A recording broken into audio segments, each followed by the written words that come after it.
This is CGTN, China Global Television Network.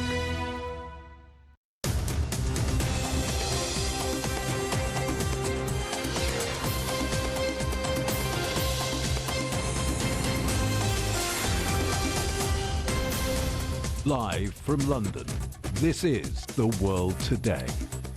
Hello, I'm Jamie Owen. Welcome to the program. Our top stories: a stampede in the Yemeni capital Sana'a leaves almost 80 people dead and dozens more injured. They were waiting to be given charity handouts.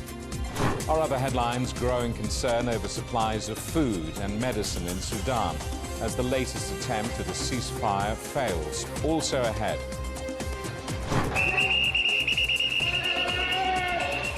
Paris protesters stormed the offices of stock exchange operator Euronext amid mounting anger over France's pension laws.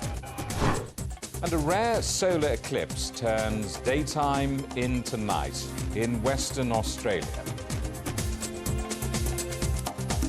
The stampede in Yemen's capital Sana'a has killed nearly 80 people and injured dozens more. The crash happened as hundreds of people crowded into a Ramadan charity event in the hope of receiving an aid donation of about $10. The Houthi-run Interior Ministry blamed the incident on merchants, saying they randomly distributed the funds without coordination from the authorities. Our correspondent Nasir Shakir reports now from Sana'a. I visited Ma'in school that is northern or southern the old city of Sana'a. Poor people gathered outside a school to get financial aid from a trader on the occasion of the end of the holy month of Ramadan.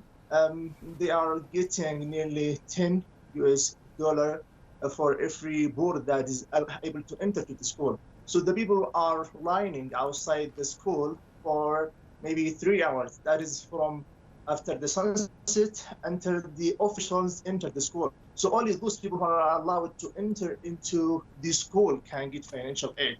So there were a long line outside the school, and when the door of the school opened, a lot of the people tried to rush into the school. When the door opened, this stampede happened.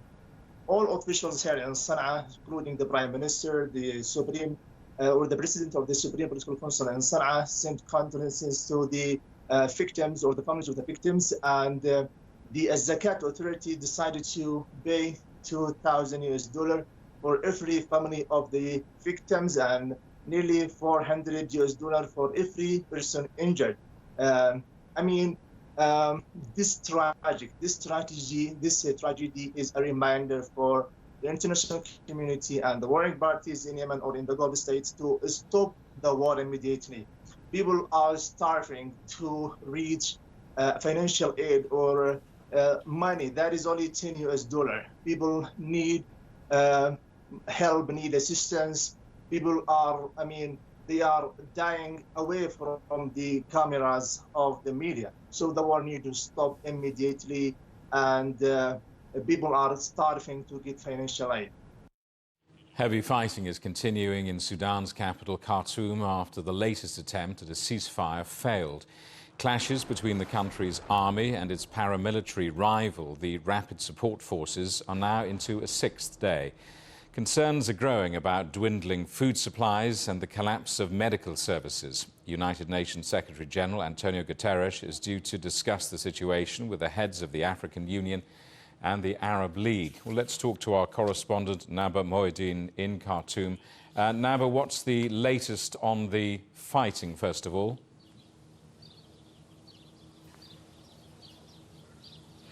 First of all, Jamie, on the fighting right now, we can see the fighting is still going on around the military headquarters and the presidential palace. It stops for a while and then erupting over and over again.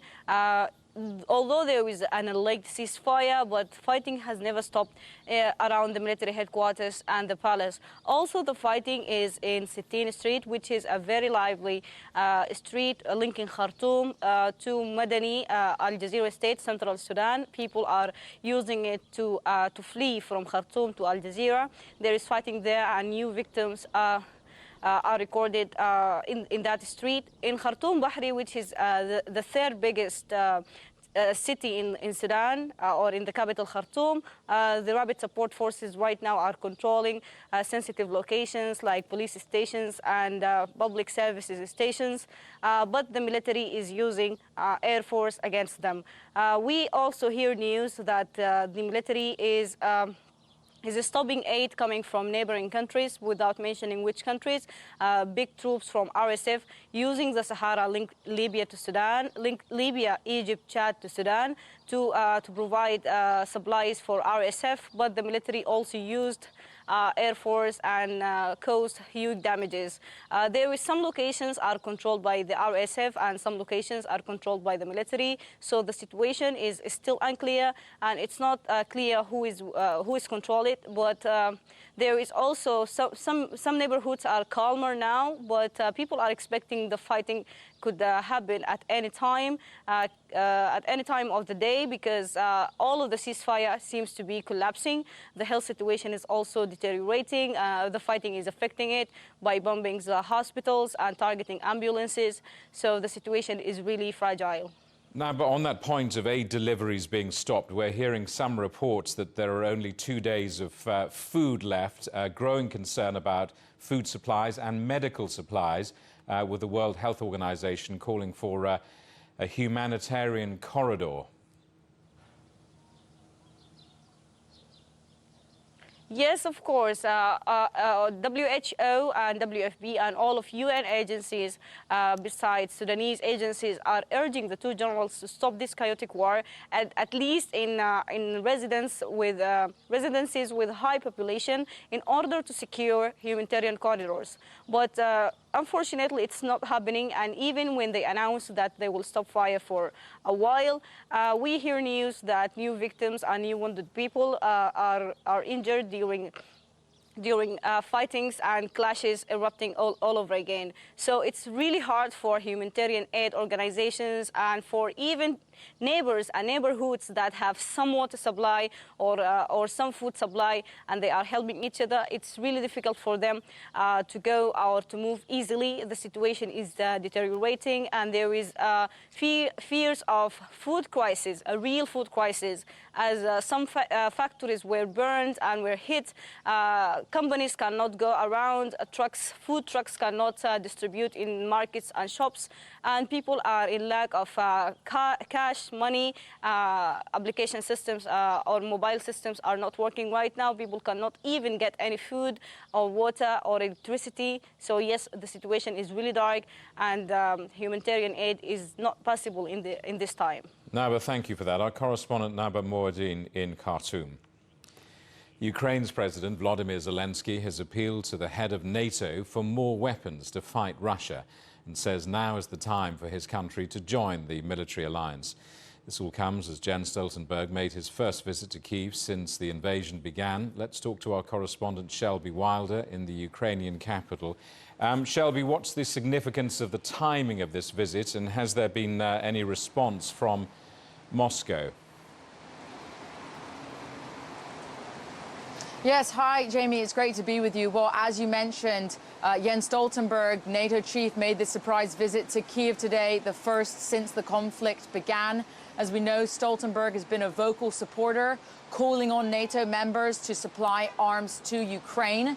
And NATO has provided crucial support to the country. An example of that today was NATO members, Denmark and the Netherlands, agreeing to supply 14 Leopard 2 tanks to Ukraine. That's separate from a joint agreement that was reached in February between Germany, the Netherlands and Denmark that said they would supply 100 old Leopard 1 tanks to Ukraine. And following Stoltenberg's visit today, the Kremlin has already pushed back, stating that one of their key goals remains blocking Ukraine from joining NATO. We know Russian President Vladimir Putin has long complained about NATO expansion, but ultimately, since this conflict began, the bloc has only become stronger. We know that Finland has joined, and Sweden is poised to join next if they can get the approval of Hungary and Turkey. Ukraine has renewed its call for help with an air missile defense system. Yes, you're absolutely right. So yesterday, Ukraine's defense minister, Alexei Reznikov, said that the U.S. Patriot air defense missile system had arrived in the country. He called this a dream, and that is because it is vital for protecting Ukrainian airspace, particularly where I am right now in Kyiv, which frequently comes under attack by Russia. And we know that one of these systems was donated by the US and another had previously been donated jointly by Germany and the Netherlands. And this comes after many pleas and lots of efforts from Ukraine asking for this additional air defense support. Shelby, thank you for that. Our correspondent Shelby Wilder in the Ukrainian capital, Kyiv. Rescuers have hauled an Indian climber out of a deep crevasse on the Mount Annapurna in Nepal. The mountaineer was pulled up 200 meters from the crevasse 3 days after he plunged into it in a rare example of a successful high-altitude rescue operation. He's now in a critical condition in Kathmandu. Mount Annapurna is the 10th highest mountain in the world and known for its treacherous terrain. Brazil's top national security official, General Marco Edson Gonçalves Dias, has resigned after video emerged showing him at the scene of the January 8th attacks on government buildings in the capital, Brasilia. The footage shows him interacting with protesters inside a federal building. Protesters were trying to restore defeated former President Jair Bolsonaro to power just days after he left office. The South Korean singer Moon Bin has been found dead at the age of 25. He was a member of the K-pop boy band Astro. The police are still investigating the cause of the death, but local media is reporting that the singer was found unresponsive at his home in Seoul and suicide is suspected. Britain's Prime Minister is reviewing a report and claims that his Deputy Prime Minister Dominic Raab bullied his staff. It examines whether Raab breached the ministerial code and could result in his firing. Raab says he believes he has behaved professionally throughout. Protesters have stormed the Paris office of Europe's largest stock exchange as part of ongoing demonstrations against President Macron's controversial pension reform.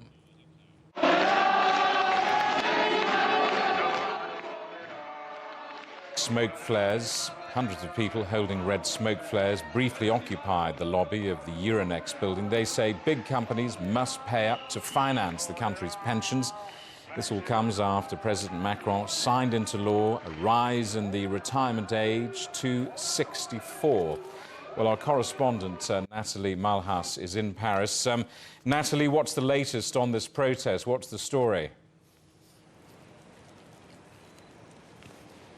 A little earlier, it was the financial district of Paris where we're at right now. The quiet of this precinct was rocked by some 300 protesters who had stormed the stock exchange, Euronext, which not only accommodates the Paris Stock Exchange, but 6 other European stock exchanges as well. Very much a representative of wealth and capital here in France, which is the reason why it was targeted by protesters. We saw similar scenes in the last few weeks. Just last week, we had the lobby and the headquarters of LVMH also stormed by demonstrators. Similar scenes, flares and smoke guns, and very many demonstrators just taking up space again to put pressure on the government to abandon what is now the law. It was a policy, the pension reform policy, that was being deliberated at the highest level. That's since been approved by the Constitutional Council, and only a few short hours after that approval was signed into law by President Emmanuel Macron.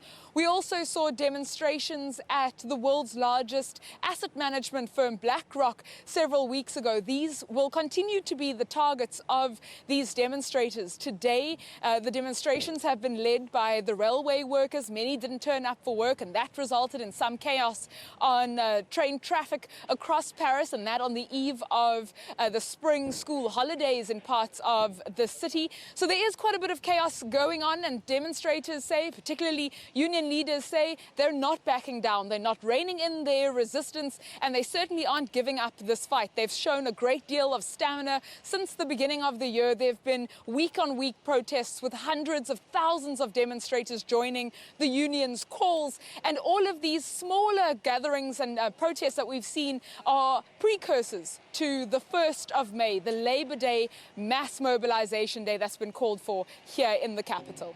Natalie, as you say, the pension changes have passed into law, but clearly no sign of the protests dying down. Are we going to see a summer of strikes across France?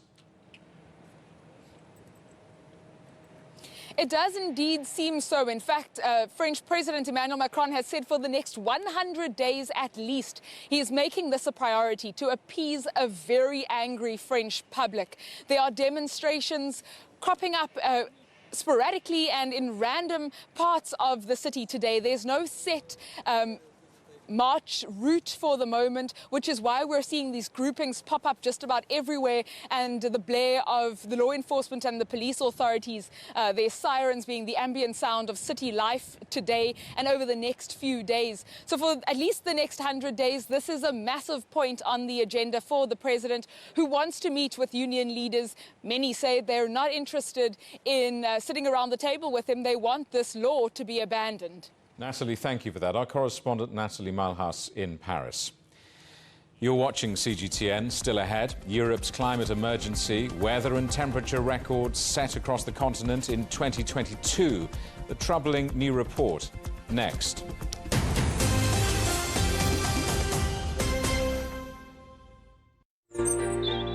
Ever wondered what's the difference between a bear and a bull market? Where are the cash cows? And who are the lame ducks? And what exactly are black swans? Grey rhinos?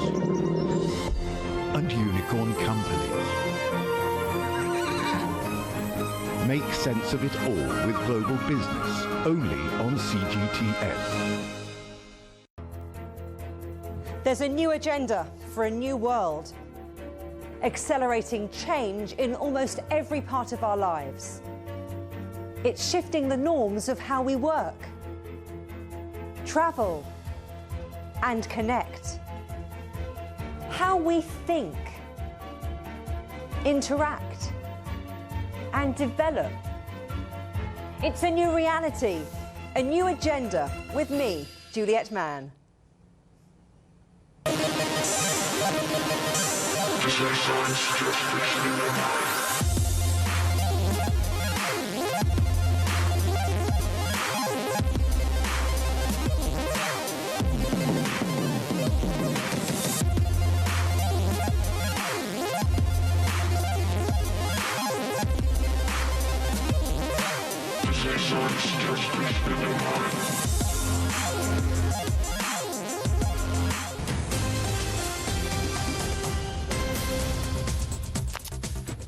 Hello, welcome back. A reminder of our top stories. A stampede in the Yemeni capital Sana'a leaves almost 80 people dead and dozens more injured. They were waiting to be given charity handouts. Our other headlines: growing concern over supplies of food and medicine in Sudan as the latest attempt at a ceasefire fails. One other story for you. Paris protesters stormed the offices of the stock exchange operator Euronext amid mounting anger over President Macron's changes to pension laws.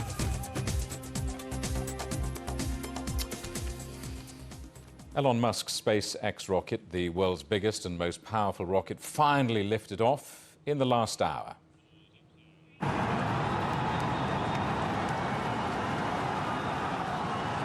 But very soon after launch in Texas, in fact just minutes into this test flight, the rocket blew up. SpaceX are hoping the rocket will be the first step to bring humans to Mars. Well, let's take you straight to the United States now and talk to our correspondent Tony Waterman in Austin in Texas, who's been watching events for us. Tony, this is all very dramatic. Just talk us through what we're seeing and seemingly what went wrong.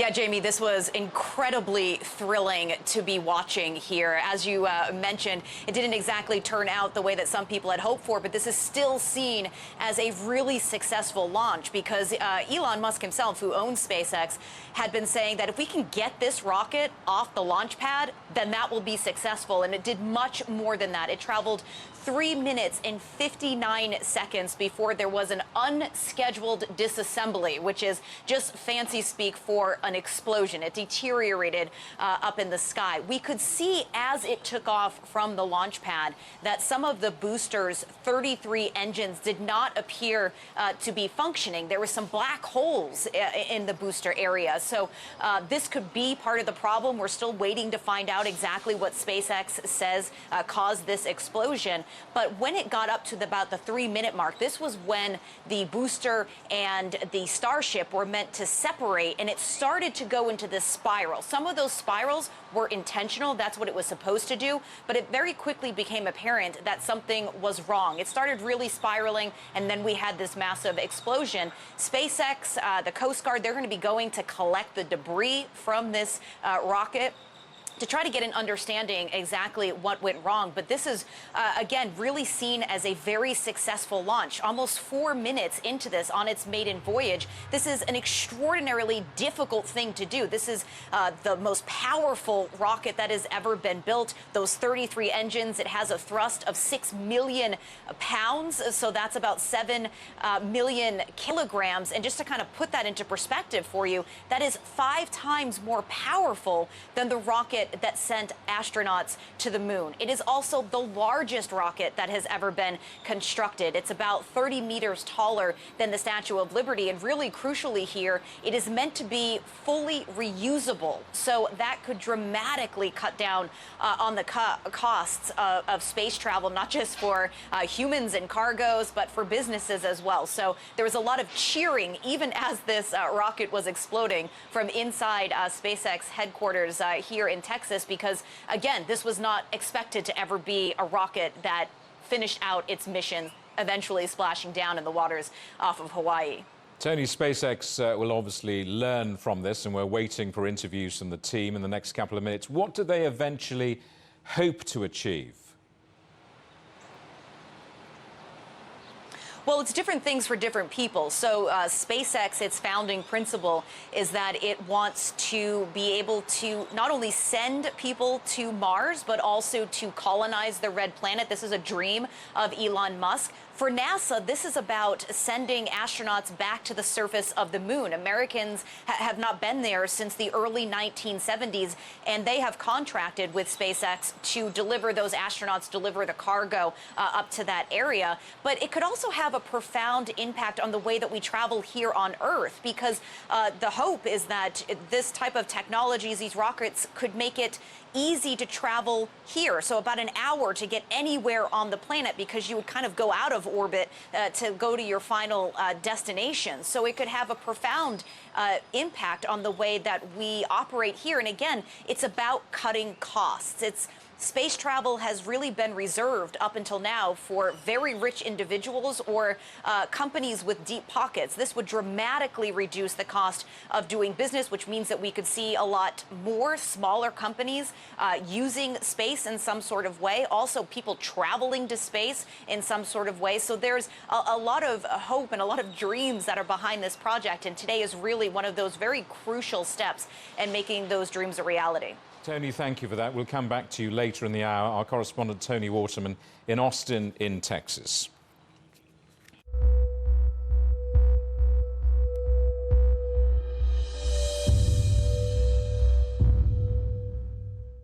Last year, our climate saw unprecedented, record-breaking changes in almost every aspect. The EU's Copernicus Climate Change Service has just published its report for 2022, focusing on Europe in particular, and it makes rather difficult reading. We already know its main finding, that last summer was Europe's hottest on record, averaging 1.4 degrees above the norm. And 2022 was Europe's second warmest year ever, and the 5th warmest for the entire planet. The European Alps had a record loss of ice from their glaciers, while ski resorts waited and waited for the snow to come. 2022 was also Europe's driest year on record, with 63% of rivers seeing lower than average flows. Southern Europe had a record number of days with very strong heat stress, when high temperatures are seen as posing a danger to human health and infrastructure. And the continent received a record number of hours of sunshine. However, that's something Copernicus says might be positive, as it could generate more solar power. Well, let's talk now to Dr. Samantha Burgess, Deputy Director of the Copernicus Climate Change Service. Dr. Burgess, welcome. Good to see you. This is obviously a substantial piece of work. Give us the key and most concerning headlines. I think, thank you, Jamie. And I think you mentioned many of them in your opening. So last year was the warmest summer on record, second warmest year for Europe. And we were in a La Nina phase. So the expectation is that we are likely to see more extreme events, which are likely to be more intense as well. And that transition between the La Nina to the El Nino means that we are likely to see higher global temperatures if we do get that El Nino coming through over the next few months. Which parts of Europe do you identify to be most at risk?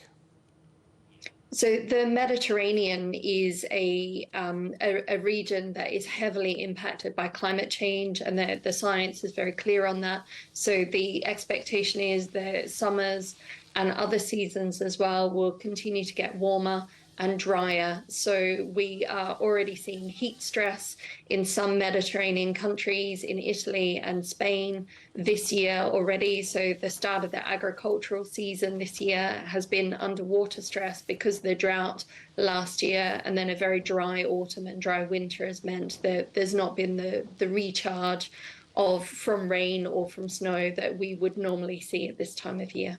Heat waves and floods are something that Europeans are having to get used to. But what other extreme weather events are you noting?